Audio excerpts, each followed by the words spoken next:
आज हम NCERT class 10 exercise 1.2 का सेकंड क्वेश्चन करने जा रहे हैं, जिसमें दो संख्याएं दी गई हैं 26 और 91, और हमें उन दोनों का HCF और LCM ज्ञात करना है। और साथ ही हमें ये जांच करनी है कि क्या इन दोनों संख्याओं की गुना उनके HCF और LCM के गुना के बराबर आती है या नहीं।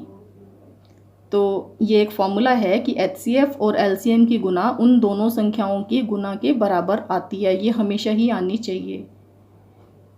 तो यदि ऐसा नहीं होता है तो इसका मतलब हमने या तो HCF या LCM दोनों में से कोई एक गलत कैलकुलेट किया है। तो सबसे पहले HCF और LCM कैसे ज्ञात करना है, हमने दो संख्याएं हमें दी हुई हैं 26 और 91। जैसे फर्स्ट क्वेश्चन में हमने किया था उसी तरीके से पहले 26 और 91 दोनों को ही हम अभाज्य गुणनखंडों के रूप में लिख लेंगे। 26 को लिखेंगे सबसे पहले, तो लास्ट में 6 को देखते हुए 2 पे गया, ये 2 एकम 2, 2 तिये 6, अब 13 एकम 13। इसी तरह से 91 था तो 13 सते 91, 7 एकम 7। तो 26 को लिख लिया हमने 2 गुना 13 और 91 को लिख लिया 7 गुना 13। अब HCF क्या होता है, हाईएस्ट कॉमन फैक्टर।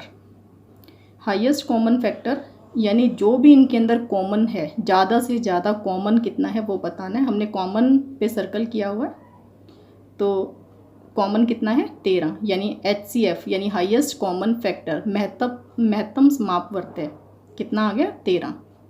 LCM यानी लघुत्तम जिसे आप कहते हैं, लीस्ट कॉमन मल्टीपल, तो सबसे छोटा कॉमन मल्टीपल कौन सा है। HCF ज्ञात करने के बाद LCM बिल्कुल आसान है। कैसे कि जिन पे सर्कल नहीं है पहले वो लिख लेते हैं, जैसे 2 और 7, ये 2 और 7 हमने लिख लिया। अब जिन पे सर्कल है वो एक ही बार लिखना है, 2 बार नहीं लिखेंगे हम इस 13 को, एक बार लिखना है। तो 2 गुना 7 गुना 13, ये LCM हो गया। इनकी गुणा करने से आया 182। अब हमें जांच करनी है कि जो हमने HCF और LCM ज्ञात किए हैं क्या वो सही हैं या नहीं। उसके लिए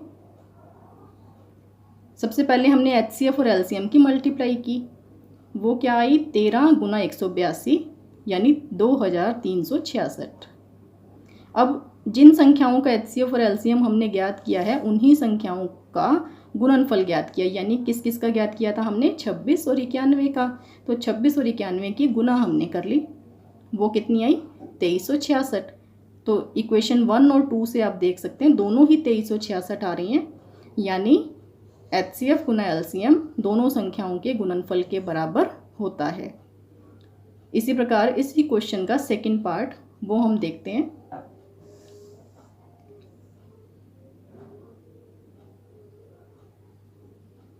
$510 और 92 का HCF और LCM हमें ज्ञात करना है। तो 510 के पहले अभाज्य गुणनखंड बनाए हमने, उसी प्रकार 92 के भी बनाए और उन दोनों को लिख लिया, 510 को भी और 92 को भी अभाज्य गुणनखंडों के रूप में। अब इसमें कॉमन देखा, कॉमन सिर्फ एक ये 2 आ रहा है, बाकी और कुछ भी कॉमन नहीं आ रहा। तो यानी HCF कितना हुआ 2, जो भी कुछ कॉमन आएगा वो HCF होगा।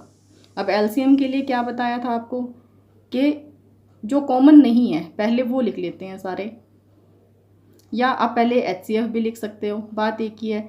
इसमें हमने पहले HCF लिखा हुआ है, HCF लिख लिया 2, ये वाला 2 ये लिख दिया।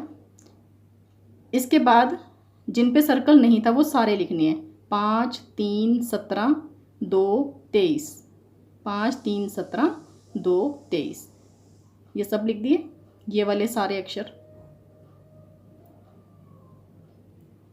ये पहले HCF लिखा, उसके बाद ये बाकी सारे लिख दिए जिन पे सर्कल नहीं है, इन सब की गुना कर दी तो वो आई 23,460।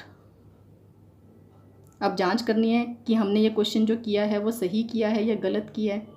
तो उसके लिए HCF और LCM की गुना कर ली सबसे पहले।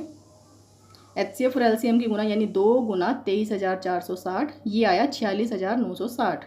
अब जिन संख्याओं का HCF और LCM हमने ज्ञात किया था वो हैं 510 और 92, तो 510 और 92 की भी गुना कर ली, वो भी आया 46,960।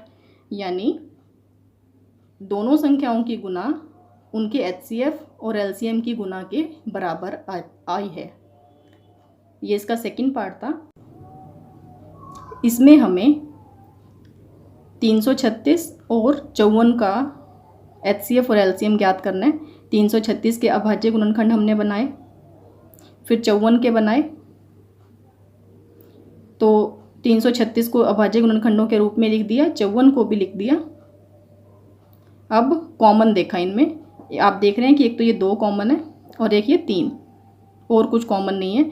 2 कॉमन है इसमें, 2 और 3। तो एचसीएफ क्या होगा, उन दोनों की गुना, यानी 2 और 3 की गुना कितनी आ गई, 6। तो एचसीएफ हो गया 6। अब एलसीएम के लिए क्या करना है, पहले तो वही एचसीएफ वाले फैक्टर्स लिख लेने हैं। क्या क्या थे वो, 2 और 3।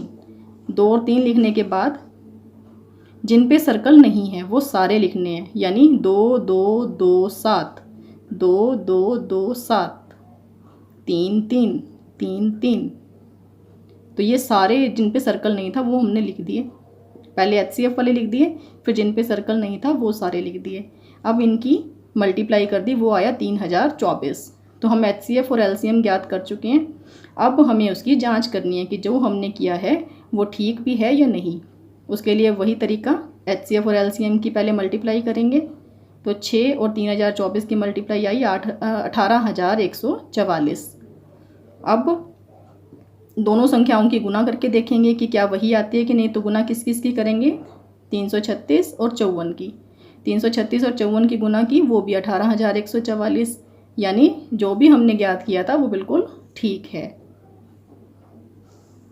तो हम कह सकते हैं कि एचसीएफ और एलसीएम की गुना उन दोनों संख्याओं की गुना के बराबर होती है।